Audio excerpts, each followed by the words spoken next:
चलिए, तो आज हम लोग स्टार्ट करेंगे biotechnology and its application. Biotech तो हम लोग एक चैप्टर पढ़ लिए, बट इस बार हम लोग उसका एप्लीकेशन पढ़ेंगे कि उसका रियल लाइफ में यूज कैसे और कहाँ होता है। सबसे पहला चीज जो आपको ध्यान देना है इस टॉपिक में, तो नाम ही बता रहा है कि यहाँ एप्लीकेशंस के बारे में पढ़ना है, एप्लीकेशंस ऑफ बायोटेक्नोलॉजी। अच्छा, ऊपर में एक पॉइंट आपको सबको दिख रहा होगा, mainly in marine face has omega 6। Actually यहाँ पे इन नहीं होगा, mainly marine fish has omega 6। Actually ये नीट 2017 में आया हुआ एक क्वेश्चन है। नीट 2017 में एक क्वेश्चन आया था कि इनमें से किस में ओमेगा 6 फैटी एसिड मिलता है। पूरा नाम है ओमेगा 6 फैटी एसिड। क्या नाम है? Omega 6 fatty acid. तो पूछता है कि ओमेगा 6 फैटी एसिड कहाँ होता है। तो आपको समझना ये है कि ये मरीन फिश में मिलता है। वहां पे एग्जाम्पल दिया था बहुत सारा, मतलब ऑप्शन दिया था। तो उस ऑप्शंस में जो भी मरीन फिश था, जैसे मैकरल, नाम सुने इसका? मैकरल, ये बहुत इसमें महंगी फिश होती है। या सैल्मन, ये सब जो फिश है ये बहुत महंगी फिश है। और इनके पीछे का कारण ये है कि ये लोगों में ओमेगा 6 फैटी एसिड मिलता है, जो कि बहुत रेयर और बहुत हेल्दी फैटी एसिड है। सैल्मन तो एनिमल है ना? नहीं नहीं, फिश है। Salmon is a fish, one of the most precious fish. सबसे महंगी मछलियों में से एक है, एनिमल नहीं है ये।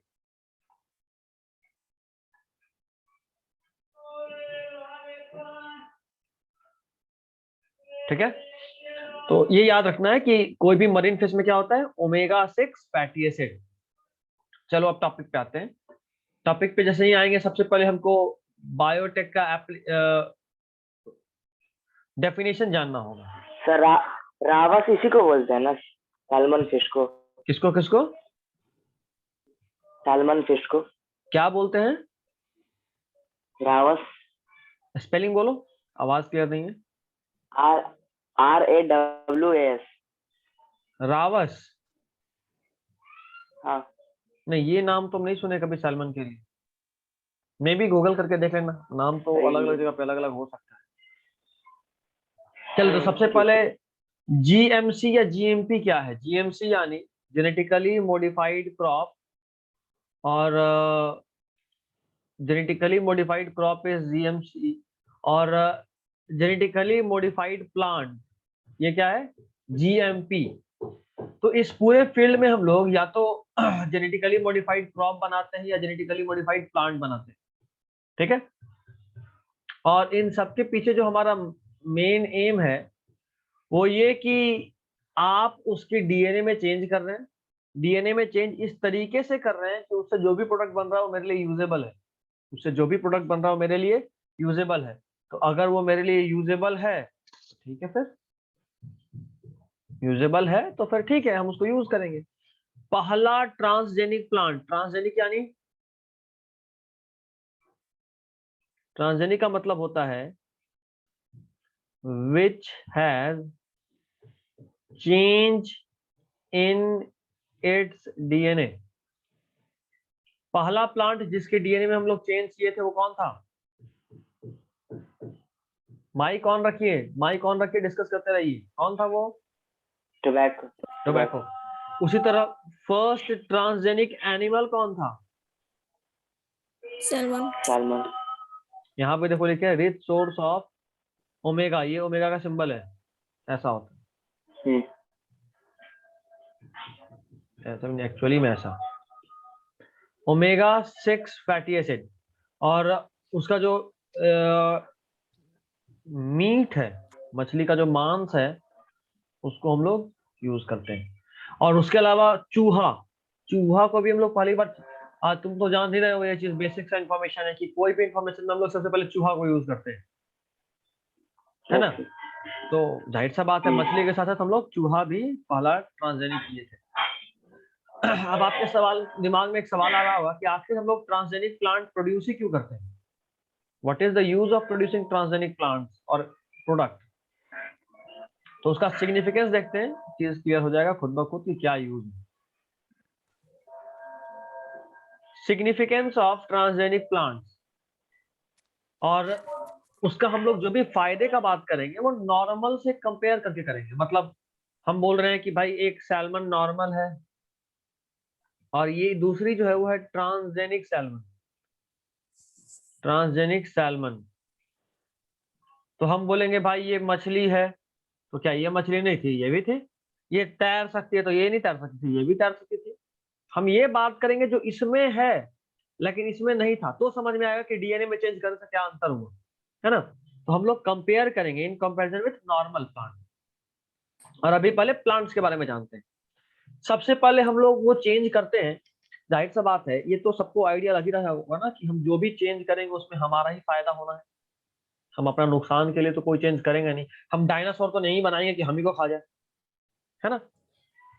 तो सबसे पहले हम कोशिश करते हैं कि जो प्लांट हो उसमें अधिक रेसिस्टेंस हो क्लाइमेट चेंज के लिए, वो तुरंत से क्लाइमेट जो भी चेंज हो रहा है उससे उस पर कोई असर ना पड़े।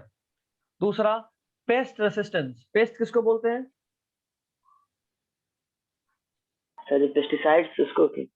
पेस्टिसाइड से तो किल करते हैं, पेस्ट कहते हैं किसको? अनवांटेड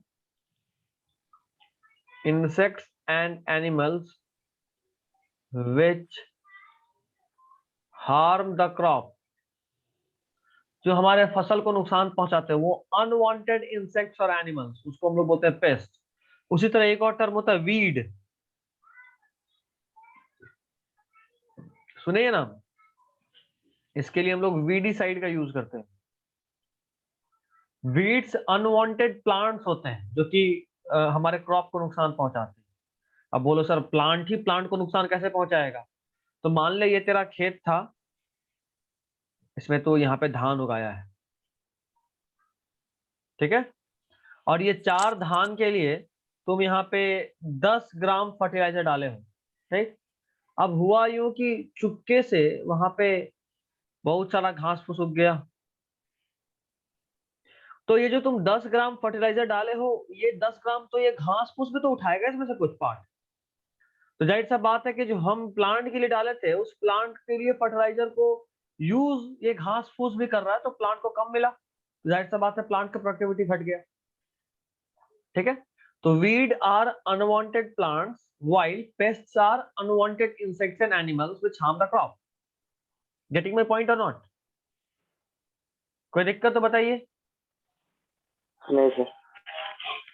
अरुणिमा कोई दिक्कत? No sir. ठीक। तो पहला more resistance to climate change, दूसरा पेस्ट रेसिस्टेंस, तीसरा डिजीज रेसिस्टेंस। जाहिर सा बात है आप फसल उगाए और उस फसल में बीमारी लग गया तो मेरा जो भी मेहनत था जो भी खर्चा था सब बेकार हो गया। तो उससे बचने के लिए हम लोग क्या करते हैं कि जो भी नया प्लांट बना रहे हैं उसमें डिजीज रेसिस्टेंस के लिए जीन डालते हैं। जैसे बायोटेक में हम लोग देखे थे कि हम लोग एंटीबायोटिक्स रेजिस्टेंस का जीन डाल सकते हैं, देखे थे ना पिछले चैप्टर में। तो वो बस एक एग्जांपल था, बायोटेक में हम किसी भी तरह के जीन को डाल सकते हैं, किसी भी डीएनए में, किसी भी तरह के जीन को किसी भी डीएनए में डाल सकते हैं। तो हम कोशिश किए कि जो डिजीज रेसिस्टेंस, मान लो हम लोग को होता है सर्दी, कभी सुने कि प्लांट को सर्दी लग गया? No sir. नहीं सुने। मतलब कि प्लांट के बॉडी में कोई ना कोई ऐसा जीन है जो उसको उस वायरस को इन्फेक्ट नहीं करने देता। ह्यूमन हेल्थ एंड डिजीज में हम लोग पढ़ चुके हैं, राइनाइटिस कॉमन कोल्ड के लिए होता है ना, राइनो वायरस। Yes sir. तो ये जो राइनो वायरस है उसको इन्फेक्ट करने देता ही नहीं है प्लांट का बॉडी। तो हम एक काम करते हैं, प्लांट का वो जीन जो राइनो वायरस को इफेक्ट करने दे ही नहीं रहा है, उस जीन को अगर अपने डीएनए में मिला लिए तो हमको भी राइनो वायरस इफेक्ट नहीं कर पाएगा। सही बात गलत बात बताओ? Yes sir. सही बात। तो हम कुछ भी कर Yes, सकते हैं लेकिन करते नहीं, क्योंकि अगर कर दिया ऐसा तो फिर हम भी इंसान थोड़ा ना रहेंगे। मे बी हम लोग एक वायरस के अटैक से बचने के लिए प्लांट का डीएनए तो मिला लिया अपने बॉडी में, लेकिन मे बी प्लांट की तरह हम भी सेडेंट्री हो गए, मतलब हमारा लेग्स काम करना बंद कर दिया, मिट्टी में जुड़ना पड़ रहा है, तब तो लेना के देने पड़ जाएंगे। इसलिए हम लोग कुछ भी नहीं करते, पहले स्टडी करते हैं उसके बाद करते हैं। वैसे हम लोग शायद जीईएसी के बारे में पढ़े थे, क्या होता है?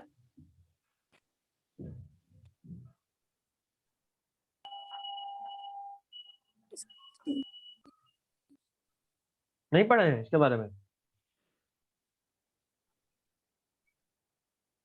बोलो बोलो, लास्ट चैप्टर में ही पढ़े थे, बायोटेक में पढ़े कि नहीं पढ़े? Yes sir, genetic engineering approval committee. Very good, genetic engineering approval committee. हम लोग जो भी जीन में चेंज करते हैं पहले हमको इस कमिटी से अप्रूवल लेना होता है, ठीक है? जो भी चेंज करते हैं वो इस कमिटी से अप्रूवल लेना होता है, इसलिए हम लोग बोलते हैं GEAC। खैर एक ये हुआ। अब देखो एक और है शॉर्ट मैच्योरेशन टाइम। इसका मतलब क्या? इसका मतलब होता है जैसे मान लो तुम एक फसल उगा रहे हो, मान लो धान का ही या चावल का ही, और वो जो फसल है वो 3 महीने में पक के तैयार हो रहा है। वो जो फसल है वो 3 महीने में पक के, या मान लो 4 महीने में पक के तैयार हो रहा है, और तुम किसान हो, तुम क्या करोगे? सबसे पहले उस फसल को लगाओगे, 4 महीना बाद वो पक के तैयार होगा, काटोगे, फिर फसल लगाओगे, क्योंकि जमीन खाली छोड़ना तो तुम्हारे लिए नुकसानदायक है। जमीन खाली क्यों छोड़े? हम बदले में फसल लगाएंगे तो कुछ उगेगा, बाद में कुछ कीमत मिलेगा हमको उसका। तो अगर कोई फसल 4 महीने में पक रहा है, मतलब ये कि हम साल में 3 बार उसको उगा सकते हैं। ठीक है नहीं ठीक बताओ, बोलो कोई दिक्कत? यार माइक नो ऑन सर। रखो, ऐसे में फिर मजा ही नहीं आएगा लाइव क्लास का, फिर तो रिकॉर्डिंग ही भेज देते, ज्यादा अच्छा होता। तो अगर हम किसी तरीके से उस प्लांट के मैच्योरेशन टाइम को 4 महीने से घटा के 3 महीना कर देंगे, 1 महीना ही कम किए, बट उससे फायदा देखो, अब हम साल में 4 बार फसल उगा सकते हैं, है ना? सर बट हम उसे घटा कैसे सकते हैं, वो तो नेचुरल है ना हाँ, मैचुरेशन तो टाइम। डीएनए में चेंज करके, वही तो बात है, इसलिए तो डीएनए में चेंज करना है। डीएनए में चेंज कर देंगे, घट जाएगा। अच्छा सर बट ये उससे सब हो गया। मतलब क्या? बोलो बोलो। सर उससे उससे फसल को इफेक्ट नहीं ना पड़ेगा, मतलब डीएनए में अगर चेंज करके मैचुरेशन टाइम तो घटा यही देते हैं। यही यही इसी में तो समय लगता है। अगर इतना आसान होता कि बस डीएनए में बदल दी, तब तो हम लोग एक एक दिन में फसल पकवा लेते। 365 दिन में 365 फसल। बट हमको हर चीज देखना होता है, उससे कोई नुकसान हो रहा नहीं हो रहा, प्लांट के क्वालिटी पे कोई फर्क नहीं पड़ता, कहीं वो कैंसरस तो नहीं हो जा रहा है, बहुत कुछ देखना होता है। यस और इसीलिए रिसर्च में इतना समय लगता है, ये तो तुरंत हो जाता। अब देखो, आप सब ज्योग्राफी में या और भी जगह बहुत ज्यादा ये चीज पढ़े हुए हो कि लगातार इस वर्ल्ड का पॉपुलेशन बढ़ रहा है, और इस बढ़ते पॉपुलेशन के लिए खाना कम पड़ रहा है, क्योंकि आपको घर बनाना है तो लगातार आप डिफॉरेस्टेशन कर रहे हो, घर बना रहे हो, अब तो खेत जंगल बच ही नहीं रहा है, और पॉपुलेशन लगातार बढ़ रहा है। तो आने वाला समय ऑलमोस्ट अभी से 40-50 साल बाद, ये जो आने वाला समय है ये इस तरह का हो जाएगा कि अब आपके पेट भरने का गारंटी नहीं है। जैसे अभी हम 4 रोटी 5 रोटी खाए तो मेरा पेट भर गया, तो आने वाले समय में पेट भरने का गारंटी नहीं रहेगा, उतना खाना ही नहीं है, पेट कैसे भरे? सबको खाना चाहिए, कोई को भूखा नहीं मार सकता ना। आने वाला समय होगा कि हम एक ही रोटी खाएं, मेरा पेट भले ही नहीं भरा, लेकिन उस एक रोटी में ही इतना न्यूट्रिशन था कि मेरे बॉडी का एनर्जी डिमांड पूरा हो गया। समझे बात? तो उसके लिए जरूरी है कि जो फसल हम उगा रहे हैं, जैसे मान लो पहले हमको जितना एनर्जी 10 फसल खा के मिलता था, हम अगर उतना ही एनर्जी 4 फसल में ढूंढ दें, तो आप चाहे 4 खाओ या 10 खाओ, आपका एनर्जी नीड उस 4 से भी पूरा हो जाएगा, पेट भले ही न भरे, होगा ना? तो आने वाले समय में खाने का शॉर्टेज को खत्म करने का एक तरीका ये भी है कि आप न्यूट्रिशनली रिच फूड डेवलप कर रहे हैं, और किसी एक प्लांट में अगर आप, जैसे मान लो सुधा का दूध आता है, सब लोग सुधा का दूध पीते होंगे, क्या सर? हाँ सुधा सर का हाँ। दूध पीते हो? कौन कौन सा आता यस है सर। सुधा में दूध का? तो गोल्ड आता है, हाँ वो एक शक्ति आता है, काउ एक काउ आता है, काउ मिल्क आता है। और 2 और तरीके का, गोल्ड रेड हुआ, शक्ति ग्रीन हुआ, काउ मिल्क पिंक हुआ, एक होता है जो ब्लू होता है, और एक येलो होता है। येलो यानी हम कवर का बात कर रहे हैं। और देखी सुनी कभी ऐसा? हेलो, सर बैकग्राउंड वॉइस आ रहा है बहुत ज्यादा। अच्छा कोई नहीं, मतलब किसकी तरफ से आवाज है? अंकुश तुम्हारी तरफ से है क्या? शायद सर, एक मिनट वेट कर लेते। हाँ कर लो। हाँ ठीक है, अंकुश तुम्हारी तरफ से था, ठीक है। तो तुम बोलना तो ही ऑन करना, बट ऑन करके बोलते रहना लगातार। हाँ तो अरुणिमा बताओ, ये है कि ये सुनी नहीं सुनी तुम? सुधा में इतना यस सर। ब्रांड, गोल्ड, शक्ति, काउ मिल्क, और एक और होता है जिसका कवर ब्लू है, एक और होता है जिसका कवर येलो। अब जरा देखो, एवरेज क्वालिटी जो मिल्क होता है वो काउ मिल्क होता है, एवरेज क्वालिटी। अब हम उसी 1 लीटर दूध में थोड़ा ज्यादा क्रीम डाले तो वो शक्ति है, और बहुत ज्यादा क्रीम डाले तो वही गोल्ड है ना? मतलब आपने मिल्क में इनरिचमेंट करा है क्रीम का, और जब भी आप किसी भी चीज में इनरिचमेंट करते हो किसी भी चीज का, तो बायोलॉजिकली आप उसको नाम देते हो फोर्टिफिकेशन। क्या बोलते हो उसको? फोर्टिफिकेशन। फोर्टिफिकेशन। और ये जो फोर्टिफिकेशन है, ये नॉर्मली हम लोग मिनरल्स और विटामिन का करते हैं। जैसे आज के टाइम में साग, लाल साग जो होता है, पहले का जो लाल साग था, बथुआ जिसको हम लोग बोलते थे, वो अलग तरह का था। और अभी जो साग है, उस साग को डेवलप करा है IRRI, नहीं IRRI नहीं, क्या नाम है उसका, पूसा में जो है, एग्रीकल्चर यूनिवर्सिटी पूसा, वो क्या किया, उस लाल साग में आयरन के क्वालिटी को बहुत ज्यादा बढ़ा दिया, तो वो आयरन फोर्टिफाइड स्पिनच हो गया। स्पिनच यानी साग, आयरन फोर्टिफाइड स्पिनच, मतलब उसी साग में आयरन का क्वांटिटी बहुत बढ़ा दिया गया। अभी बस 5 मिनट के अंदर हम लोग पढ़ेंगे एक और टॉपिक, का नाम होगा गोल्डन राइस। अगर चावल देखे हो तुम लोग, तो चावल नॉर्मली उजला होता है, बट अगर कभी मार्केट में लेने गए तो देखोगे कुछ गोल्डन कलर का भी होता है, कुछ थोड़ा सा येलोइश या रेडिश टाइप का भी होता है। नोटिस किया था? नहीं तो यस सर, विटामिन ए होता है सर इसमें ज्यादा। वेरी गुड, विटामिन इनरिच्ड होता है। अभी भी दिखाता हूँ, देखो जी। थोड़ा सा आगे बढ़ते हैं और देखते हैं इसको। अच्छा एक चीज और यही देख लो, एक चीज और यही देख लो, फिर और नहीं तो फिर मिस हो जाएगा। सबको स्क्रीन दिख रहा है ना? सबको यस स्क्रीन सर। दिख रहा है? हाँ ठीक है। तो किसी भी चीज को अगर आप इनरिचमेंट कर रहे हो तो उस प्रोसेस को बोलते हैं बायो फोर्टिफिकेशन, जो अभी हम आपको बता दिए, फोर्टिफिकेशन। अच्छा, बायोटेक्नोलॉजिकली जो हम लोग प्लांट बनाते हैं, वो early exhaustion of fertility of soil को भी रोकता है। मतलब उस प्लांट को हम लोग इस तरीके से डिजाइन करते हैं कि वो मिनिमम न्यूट्रिएंट सॉइल से खींचे, मिनिमम न्यूट्रिएंट सॉइल से खींचे, ताकि सॉइल का फर्टिलिटी तुरंत में लॉस ना हो, हमारा खेत बंजर नहीं हो।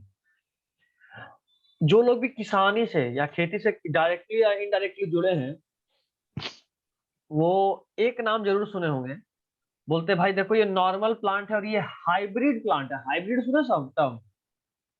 Yes sir. Yes sir. ये जो हाइब्रिड टर्म होता है ना, उसमें यही चीज किया हुआ होता है, हम उसके डीएनए में चेंज करते हैं, और जो चेंज हमको देखना है उस चेंज के हिसाब से हम लोग उसके मतलब कैरेक्टर्स को ऐड या सब्ट्रैक्ट करते हैं।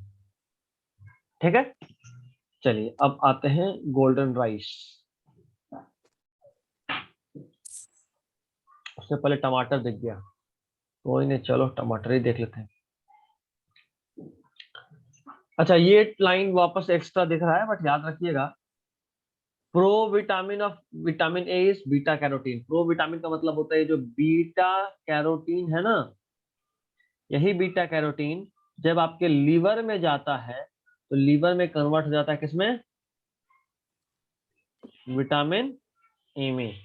तो नॉर्मली दो तरीके से, या तो आप विटामिन ए ले लीजिए, विटामिन ए अगर आप खा लीजिएगा तो डायरेक्टली आपके बॉडी में विटामिन ए आ गया, या फिर अगर किसी तरीके से आप बीटा कैरोटीन का इंटेक कर रहे हो, तो बीटा कैरोटीन जब आपके लीवर में जाएगा तो वो भी विटामिन ए में ही कन्वर्ट हो जाएगा।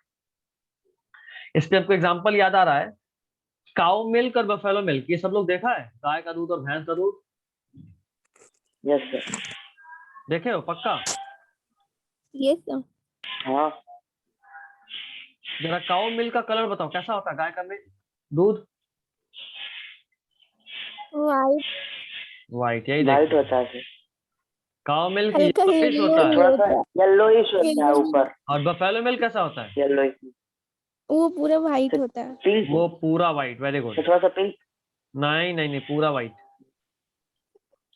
एक्चुअली काऊ के मिल्क में बीटा कैरोटीन होता है और इसके वजह से उसका दूध पीला पीला दिखता है, जो छाली है वो पीला पीला छलता है, छाली या घी। जबकि बफेलो मिल्क में क्या होता है कि ये जो बीटा कैरोटीन था ना, ये कन्वर्ट हो चुका होता है विटामिन ए में, तो इसीलिए बफेलो मिल्क का कलर कैसा हो जाता है, व्हाइट। समझे? काऊ मिल्क का कलर कैसा, येलोइश। क्यों? क्योंकि उसमें बीटा कैरोटीन है। बफेलो मिल्क का कलर कैसा, व्हाइट। क्यों? क्योंकि बीटा कैरोटीन बफेलो मिल्क में पहले से ही विटामिन ए में कन्वर्ट किया होता है, और इसीलिए हम लोग बोलते हैं कि buffalo milk is more nutritious, ज्यादा न्यूट्रिशियस होता है। क्यों? क्योंकि भाई आपके बॉडी को बीटा कैरोटीन को विटामिन ए में कन्वर्ट करने में काम तो करना पड़ेगा ना, तो जो एनर्जी आपको मिल रहा है विटामिन ए के फॉर्म में, उसके बदले आपको कुछ एनर्जी खर्च भी करना पड़ रहा है कन्वर्ट करने में बीटा कैरोटीन को विटामिन ए में। जबकि अगर आप बफेलो मिल्क ले रहे हैं तो वो भी बच रहा है, वो भी खर्चा बच जाएगा, सीधा सीधा बस दूध पी लीजिए, विटामिन ए आपके बॉडी में पहुंच गया।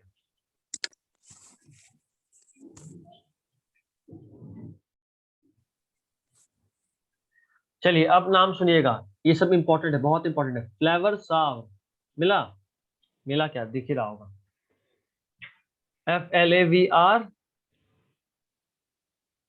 SAVR, Flavr Savr. ये एक ट्रांसजेनिक टोमेटो है। ट्रांसजेनिक टोमेटो यानी एक ऐसा टोमेटो जिसके डीएनए में हम चेंज किए। कहानी सुनिएगा जरा सा।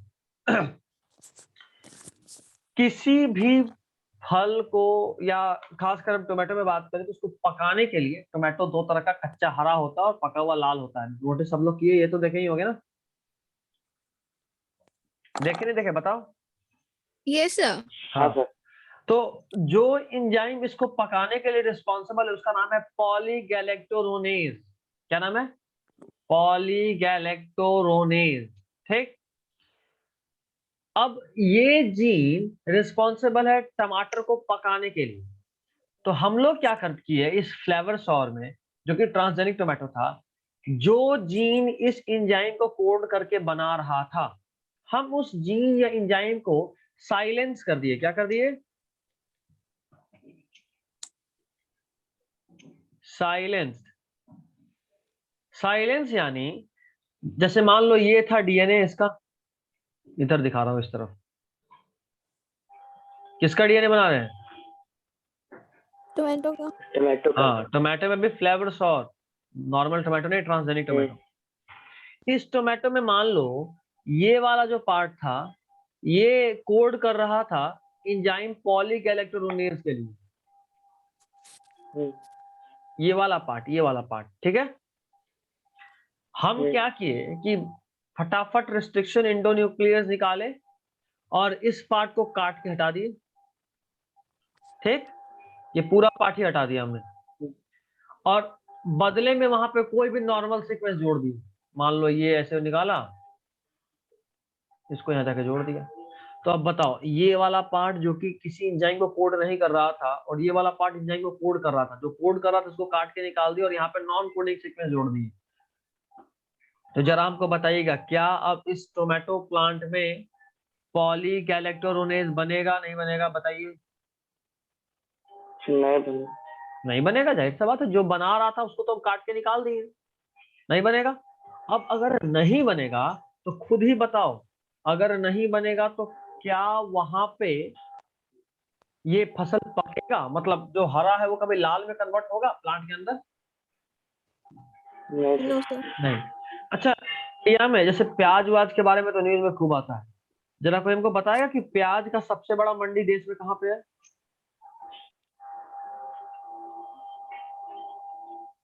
या नॉर्मली जो बिहार साइड में प्याज आता है कहाँ से आता है? महाराष्ट्र से आता है। बहुत सारा चीज, सेव, तो सेव क्या बिहार में होता है? कहाँ होता है सेव? कहाँ पे होता है? कश्मीर, शिमला, हिमाचल प्रदेश, उत्तराखंड, जो जो ठंडा जगह वहां से होता है। तो कहने का मतलब कि जैसे मान लो हमको वहां से टमाटर भेजना था महाराष्ट्र से बिहार, हम एकदम मस्त पका पका सुंदर सुंदर टमाटर भेजे, बिहार पहुंचने में लग गया 5 से 6 दिन, और वो एकदम पैक, तो जब यहाँ पहुंचेंगे तो सब टमाटर तो सड़ चुका होगा, है ना। तो वॉइस एक क्यों हो रहा है? वॉइस इको हो रहा है, अंक करो तो फिर से। अभी ठीक है अरुणिमा? ये सर।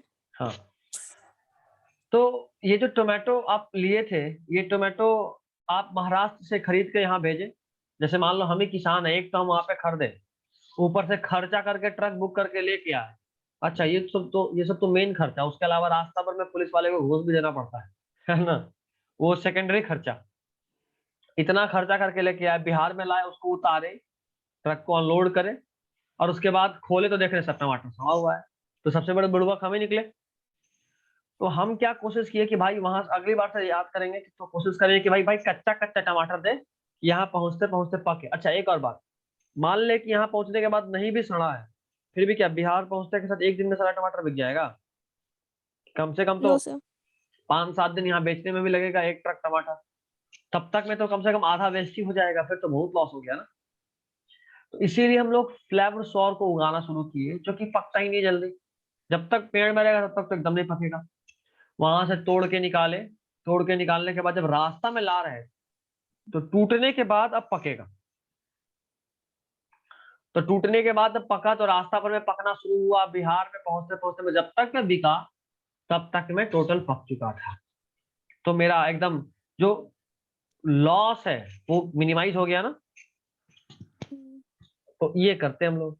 और आजकल तो हम लोग उसको न्यूट्रिशनली रिच भी बना रहे हैं, फॉर बेटर स्टोरेज के लिए। ये याद रखिएगा, फॉर बेटर स्टोरेज। फ्लावर सॉर में क्या खास बात था, उसमें पॉलीगैलेक्टोरोनेज एंजाइम को साइलेंस कर दिए थे, उससे उसका स्टोरेज का टेंडेंसी बढ़ गया था। और वो न्यूट्रिशनली रिच भी था, वो बायो फोर्टिफाइड भी था। बट ये इंपॉर्टेंट है, ये एग्जाम में आएगा। एमडी जहां हम लिखे मतलब समझ लो मेडिकल। ठीक है, चलिए अब अगला नाम सुनते हैं। ये नाम है गोल्डन राइस। 6 मिनट हमारे पास है, गोल्डन राइस को करके हम लोग आज के क्लास को टाटा कर देंगे। बस इतना, ये बीटी कॉटन से पा लेगा। छोटा सा टॉपिक है, 6 मिनट में आराम से होगा। ये जो गोल्डन राइस है, ये विटामिन ए और आयरन रिच होता है। क्या रिच होता है? विटामिन, ये एन ई नहीं होगा, विटामिन ए और आयरन रिच। राइस का साइंटिफिक नेम होता है ओराइजा सटाइवा। राइस का साइंटिफिक नेम क्या होता है? Oryza sativa. और इसको जो बनाए थे, प्रिपेयर की, उनका नाम था पेट्रिकस पीटर एंड बेयर। वैसे ये इंपॉर्टेंट नहीं। इसमें किए थे क्या, ये सुनो।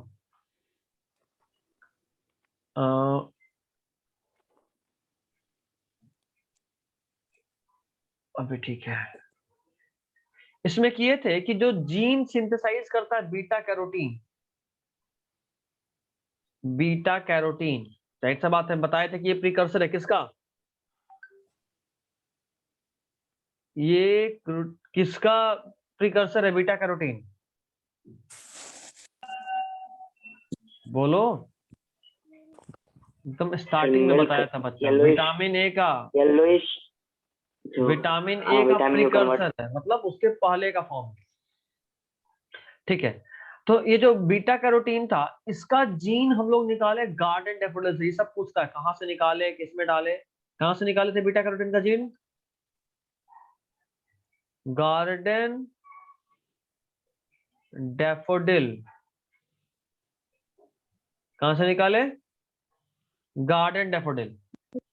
डैफोडिल प्लांट जिसका साइंटिफिक नेम है Narcissus pseudo Narcissus, NARCISS, Narcissus pseudo Narcissus. ये साइंटिफिक नेम है किसका? तो गार्डन डैफोडिल का। इससे निकाले। जाहिर सा बात है कि जैसे मान लो ये था मेरा गार्डन डैफोडिल, और इस गार्डन डैफोडिल में ये वाला पार्ट कोड कर रहा था बीटा कैरोटीन को। तो हम सबसे पहले क्या किए, कौन सा एंजाइम यूज करेंगे काट के निकालने के लिए? अरुणिमा बताएगी कौन सा एंजाइम। Destruction enzyme. इंडोन्यूक्लियस या एक्सोन्यूक्लियस, इस केस में बताओ तो। इस डीएनए के लिए, कैसा? इस डीएनए में रिस्ट्रिक्शन एंडोन्यूक्लियस यूज करेंगे या रिस्ट्रिक्शन एक्सोन्यूक्लियस यूज करेंगे? ये जो बना हुआ है हाँ, एक्सो, एक्सो। क्यों? क्योंकि साइड से निकाल रहे हैं ना, वेरी एंड गुड, पॉइंट से। एंड से कट करना है। जब एंड से कट करते हैं तो एक्सोन्यूक्लियस यूज करते हैं, बीच से कट करना होता तो एंडोन्यूक्लियस करते हैं। तो रिस्ट्रिक्शन एक्सोन्यूक्लियस को यूज करेंगे, बीटा कैरोटीन को काट के निकालेंगे। बीटा कैरोटीन को काट के निकालने के बाद एक दूसरा डीएनए, ये है राइस का डीएनए। किसका डीएनए है? ओराइजा सेटाइवा, यानी राइस का डीएनए। इस राइस के डीएनए में ये बीटा कैरोटीन के डीएनए को ऐड करेंगे, जीन को ऐड करेंगे। अब ये राइस के डीएनए में बीटा कैरोटीन का भी कोडिंग आ गया, आया नहीं आया? तो अब ये राइस का डीएनए जितना बार भी खुद को एक्सप्रेस करेगा, वो साथ में बीटा कैरोटीन भी बनाएगा ना? बस ठीक है, हो गया काम। अब ये बीटा कैरोटीन बनाएगा, आप राइस को खाइएगा, क्योंकि राइस के अंदर बीटा कैरोटीन है। जब आप खाए तो आपके लीवर में बीटा कैरोटीन पहुंचा और किसमें कन्वर्ट हो गया? Vitamin vitamin A. Beta carotene is converted into vitamin A inside liver. अच्छा, एक बात और हम आपको लास्ट चैप्टर में ही पढ़ाए थे, लास्ट चैप्टर में ही बता दिया था, और वो ये बताया था कि जो डीएनए को हम काट के निकाल रहे हैं वो तो ठीक है, बट डीएनए को एक सेल से दूसरे सेल में डालना इतना आसान बात नहीं है, बताए थे ना? कैसे बताएं?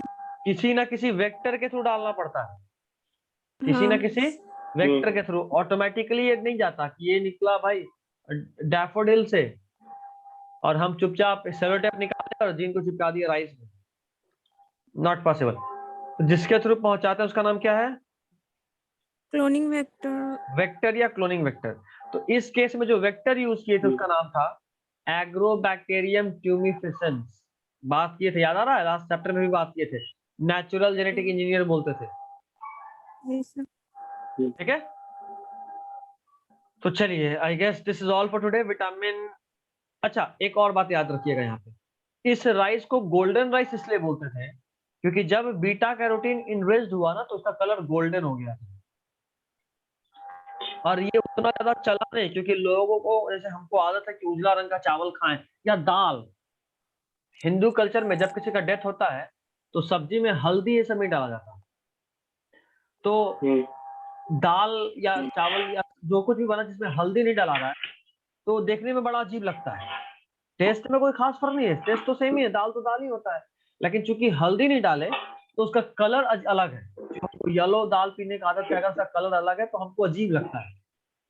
तो वही बात था, हमको उजला चावल खाने का आदत था, अचानक से आ गया गोल्डन, तो लोगों को लग रहा था कि यार ये गंदा चावल है, लोअर क्वालिटी, तो लोग नहीं खा रहे थे। बाद में धीरे धीरे जागरूकता फैला और लोग यूज करने लगे, तो अब ये हमारे डाइट का पार्ट है। चलिए, this is all for today. कोई दिक्कत तो बताइए।